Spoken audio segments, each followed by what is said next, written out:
तर जय शिवराय मित्रांनो, मी आलतो वैर आणायला.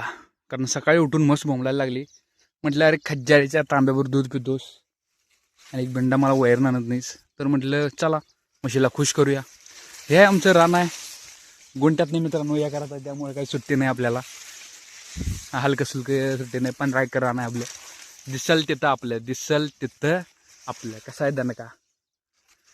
तर मित्रांनो, ऊस यावेळी थोडंसं चांगलं आलं. फक्त आता देवाची इच्छा असेल एवढंच की बाबा पाऊस जास्त होऊ नये आणि कमी पण होऊ नये. कारण जास्त झाला तर पूर येतो, कमी झाला तर पाणी कमी पडतो. तर जे खरोखर शेतकरी आहेत त्यांना माहीतच असेल, पावसाळा सुरू झाला तर शेतकऱ्यांना सुट्टी मिळते कामापासून आणि खूप बरं वाटतं, शरीराला विश्रांती मिळते. तर हे आपलं कणीस जे लावलंय, मोस्टली आम्ही वापर ह्याचा जनावरांच्या खाद्यासाठी करतोय आता सध्या. तर कसं आहे म्हणजे लोक जे मॉलमधनं कणीस विकत घेतात ते आम्ही तर म्हशीला घालते. ही आहे शेतकऱ्याची खरी ताकद.